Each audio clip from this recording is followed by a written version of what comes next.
समस्त देशवासियों व प्रदेशवासियों को सूचना इंडिया के परिवार की ओर से होली की हार्दिक शुभकामनाएं।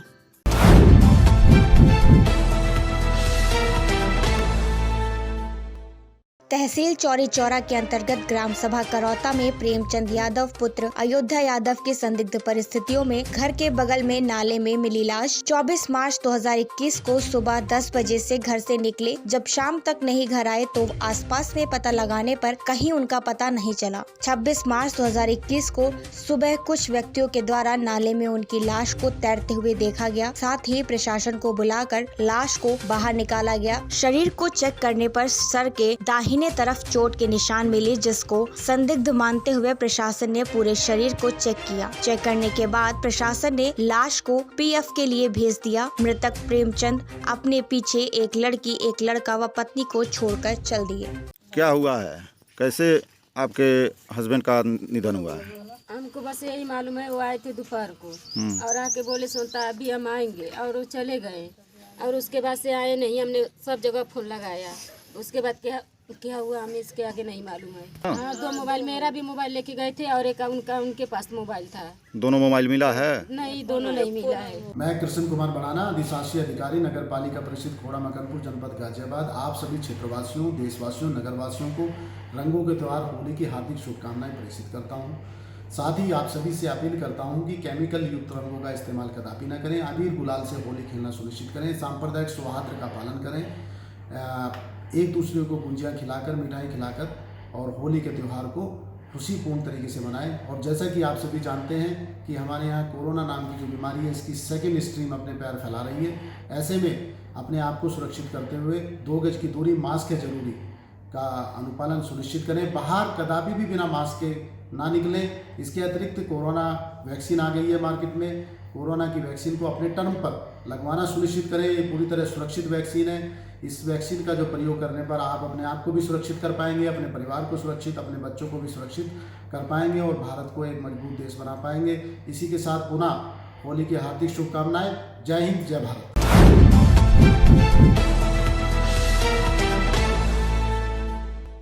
मोदी और योगी सरकार गरीबों के उत्थान को कटिबद्ध। सांसद बांसगांव रुद्रपुर विकास खंड पर मुख्यमंत्री सामूहिक विवाह योजना के अंतर्गत 11 जोड़ों का सामूहिक विवाह संपन्न हुआ। कार्यक्रम के मुख्य अतिथि जयप्रकाश निषाद, मंत्री पशुधन एवं मत्स्य ने कहा कि सरकार गरीबों के हितों के लिए कार्य कर रही है। जिन गरीब कन्याओं की शादी के लिए काफी परेशानियां होती थी, प्रदेश की योगी सरकार में मुख्यमंत्री सामूहिक विवाह के अंतर्गत शादी करा रहे हैं, जिसमें सरकार विवाहित जोड़ों को खाते में धनराशि भी दे रही है। इस अवसर पर सांसद कमलेश पासवान ने कहा कि सरकार गरीबों के हितों के लिए कटिबद्ध है। सरकार गरीबों के उत्थान के लिए कोई कसर नहीं छोड़ेगी। सरकार की मंशा अंत्योदय उत्थान की है। इस अवसर पर कार्यक्रम का समस्त आयोजन खंड विकास अधिकारी रुद्रपुर कुमार कार्तिकेय मिश्र द्वारा किया गया। कार्यक्रम में भोजन, जलपान, जोड़ों के लिए सामग्री आदि की समुचित व्यवस्था की गई है। कार्यक्रम में पुरोहित संजय मिश्रा और उनकी पुरोहित मंडली ने वैदिक मंत्रोच्चार के बीच जोड़ों की शादी संपन्न कराई। सामूहिक विवाह के अवसर पर सिंघा, नगाड़ा, लोक नृत्य, फरुवाही और लोकगीत गायकों ने समा बांधा। सर, ये जो आज सामूहिक विवाह कार्यक्रम हुआ है, इसमें कितने जोड़ों की शादी हुई है और क्या इसका उद्देश्य था, मतलब किस आयोजन से किया गया है? देखिए, आज विकास खंड रुद्रपुर में मुख्यमंत्री सामूहिक विवाह योजना के अंतर्गत कुल 11 जोड़ों का सामूहिक विवाह कराया गया है। इन 11 जोड़ों में रुद्रपुर विकास खंड के 4 जोड़े, रुद्रपुर नगर क्षेत्र का 1 जोड़ा, 3 जोड़े बैतालपुर के, 1 जोड़ा नगर पंचायत देवरिया का और 2 जोड़े देसाई देवरिया के थे। कुल 11 जोड़ों का सामूहिक विवाह कराया गया। इसमें किया है, इसमें किस तरह का लाभ जो है यहाँ पर दिया गया उन लोगों को? देखिए, आज के कार्यक्रम में मुख्य अतिथि के तौर पर यहाँ स्थानीय विधायक और उत्तर प्रदेश सरकार के माननीय राज्य मंत्री श्री जयप्रकाश निषाद जी मुख्य अतिथि थे। स्थानीय सांसद माननीय कमलेश पासवान जी इस कार्यक्रम के विशिष्ट अतिथि थे। एसडीएम साहब और बाकी सभी जो संबंधित प्रशासनिक अधिकारी थे वो मौजूद थे। स्कीम में एक जोड़े के विवाह पर कुल 51,000 रुपये उत्तर प्रदेश सरकार की तरफ से खर्च किए जाते हैं।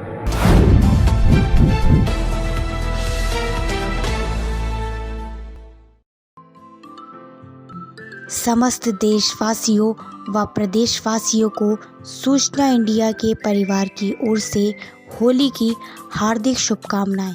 मैं कृष्ण कुमार बनाना, अधिशासी अधिकारी नगर पालिका परिषद खोड़ा मकनपुर जनपद गाजियाबाद, आप सभी क्षेत्रवासियों, देशवासियों, नगरवासियों को रंगों के त्यौहार होली की हार्दिक शुभकामनाएं प्रेषित करता हूं। साथ ही आप सभी से अपील करता हूं कि केमिकल युक्त रंगों का इस्तेमाल कदापि न करें। अबीर गुलाल से होली खेलना सुनिश्चित करें। सांप्रदायिक सौहार्द का पालन करें।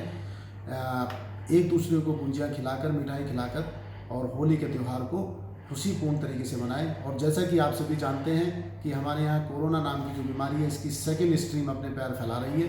ऐसे में अपने आप को सुरक्षित करते हुए 2 गज की दूरी, मास्क है जरूरी का अनुपालन सुनिश्चित करें। बाहर कदापि भी बिना मास्क के ना निकलें। इसके अतिरिक्त कोरोना वैक्सीन आ गई है मार्केट में। कोरोना की वैक्सीन को अपने टर्म पर लगवाना सुनिश्चित करें। ये पूरी तरह सुरक्षित वैक्सीन है। इस वैक्सीन का जो प्रयोग करने पर आप अपने आप को भी सुरक्षित कर पाएंगे, अपने परिवार को सुरक्षित, अपने बच्चों को भी सुरक्षित कर पाएंगे और भारत को एक मजबूत देश बना पाएंगे। इसी के साथ पुनः होली की हार्दिक शुभकामनाएं। जय हिंद, जय भारत।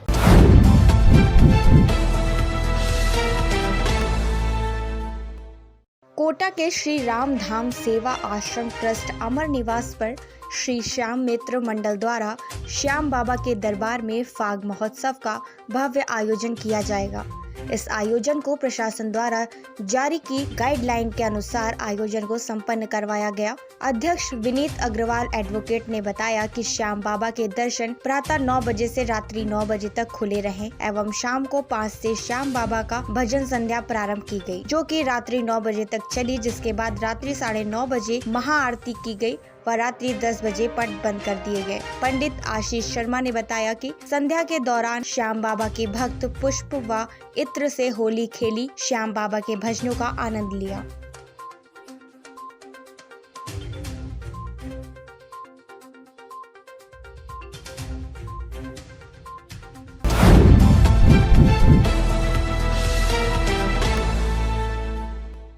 मैं कृष्ण कुमार बनाना, अधिशासी अधिकारी नगर पालिका परिषद खोड़ा मकनपुर जनपद गाजियाबाद, आप सभी क्षेत्रवासियों, देशवासियों, नगरवासियों को रंगों के त्यौहार होली की हार्दिक शुभकामनाएं प्रेषित करता हूं। साथ ही आप सभी से अपील करता हूं कि केमिकल युक्त रंगों का इस्तेमाल कदापि न करें। अबीर गुलाल से होली खेलना सुनिश्चित करें। सांप्रदायिक सौहार्द का पालन करें। एक दूसरे को गुंजियाँ खिलाकर, मिठाई खिलाकर और होली के त्यौहार को खुशीपूर्ण तरीके से मनाएं। और जैसा कि आप सभी जानते हैं कि हमारे यहाँ कोरोना नाम की जो बीमारी है, इसकी सेकेंड स्ट्रीम अपने पैर फैला रही है। ऐसे में अपने आप को सुरक्षित करते हुए 2 गज की दूरी, मास्क है जरूरी का अनुपालन सुनिश्चित करें। बाहर कदापि भी बिना मास्क के ना निकलें। इसके अतिरिक्त कोरोना वैक्सीन आ गई है मार्केट में। कोरोना की वैक्सीन को अपने टर्म पर लगवाना सुनिश्चित करें। ये पूरी तरह सुरक्षित वैक्सीन है। इस वैक्सीन का जो प्रयोग करने पर आप अपने आप को भी सुरक्षित कर पाएंगे, अपने परिवार को सुरक्षित, अपने बच्चों को भी सुरक्षित कर पाएंगे और भारत को एक मजबूत देश बना पाएंगे। इसी के साथ पुनः होली की हार्दिक शुभकामनाएं। जय हिंद, जय भारत।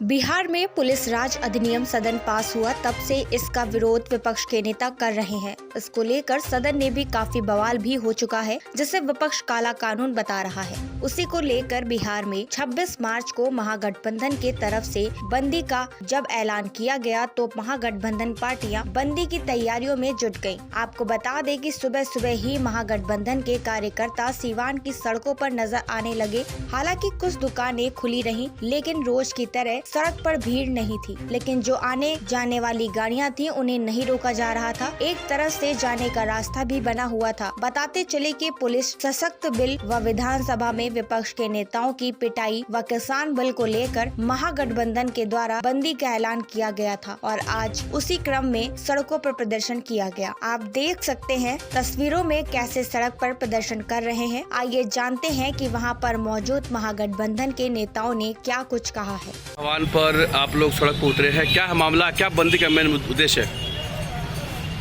इस देश में ये संविधान पर चलता है और आज संविधान को तख्ते पर रख दिया गया है। लोकतंत्र की हत्या हो रही है। 2 कानूनों ने ये इसका ज्यादा जनिता उदाहरण है। आप लोग किसान वाला बिल देख लीजिए, जो कानून बन चुका है। आज 26 तारीख है, आज पूरे 4 महीने हो गए किसान लोग को रोड पर बैठे हुए। ये कहते हैं मोदी जी की किसान के हित में है, तो जब किसान के हित में है, किसान उस हित को लेने के लिए तैयार नहीं, तो आप जबरन क्यों दे रहे हैं? इसका सीधा सा मतलब है कि आप पूंजीपतियों को हित पे रखकर और जो जमीन है, जो खेत है, उस पे पूंजीपतियों का कब्जा का जो काम कर रहे हैं, इसलिए किसान तैयार नहीं है। आज किसानों में लगातार जो लड़ाई लड़ रहे हैं 4 महीने से 200 से ऊपर किसानों की मौत हो चुकी है। इसके जिम्मेवार मोदी जी हैं। और ये जो भी कानून और बिल ला रहे हैं सिर्फ यही समझ रहे हैं, आम लोग नहीं समझ रहे। ये बड़ी हैरानी वाली बात है। इस सदन का मामला है, क्या हुआ था सदन में, ऐसा क्यों आप लोगों को जो सड़क उतरना पड़ गया? और साथ ही साथ कहना चाहता हूँ कि आज 26 मार्च को पहले से ही भारत में घोषित कार्यक्रम था। बिहार में आपने देखा किस तरह से बदली परिस्थिति में बिहार में भी मजबूर कर दिया इसको और मजबूत करने के लिए। कृषि जो बिल है, बिल के माध्यम से मोदी जी देश के रोजी को अंबानी अदानी के रोजी को बंद करने की कोशिश कर रहे हैं और उनका व्यापार करना चाहते हैं। ये पूरा देश देख रहा है। इसलिए आज एक के बाद एक कानून ला करके आप देख रहे हैं कि 8 घंटा की आज़ादी आज 1 मई से 12 घंटा श्रम करने का उन्होंने क्योंकि फरमान काले कानून ला करके कर दिया है। तो लगातार लोकसभा विधानसभा के भीतर इनकी डबल इंजन की जो सरकार है, ये सरकार जनता के अधिकारों को, संविधान को रोकते हुए और अंबानी अदानी के हित में ला रही है। ये अपना देश देख रहा है। इसलिए हिटलर का जब इस देश और दुनिया में जनता उनके तनाशाही को रोक दिया और उखाड़ करके फेंक दिया, उसी रास्ते पर यदि चलते हैं तो जनता विचार कर रही है और जनता गांव से लेकर के पूरे देश में सड़कों पर आ रही है। उसकी तैयारी हो रही है और उसकी आंदोलन की तैयारी भाजपा का कहना है कि आप लोगों ने तो पहले किसान को भड़का दिया, अब कोई बिल ला रहे हैं तो उसका विरोध, यानी आप लोग काम से विरोध करना ही है, ये भाजपा कहना है। सचमुच में यह सरकार इतनी बड़ी जो बोलने वाली सरकार है, आज तक पूरे देश के लोगों ने कभी नहीं देखा। अफवाह ये फैलाते हैं, गणेश जी को दूध पिलाते हैं, आप पूरा देश देखता है और ये भ्रम पैदा करके पूरे देश को आंदोलन को रोक दिया जाए, किस तरह से भ्रम पैदा करते हैं। समस्त देशवासियों व प्रदेशवासियों को सूचना इंडिया के परिवार की ओर से होली की हार्दिक शुभकामनाएं।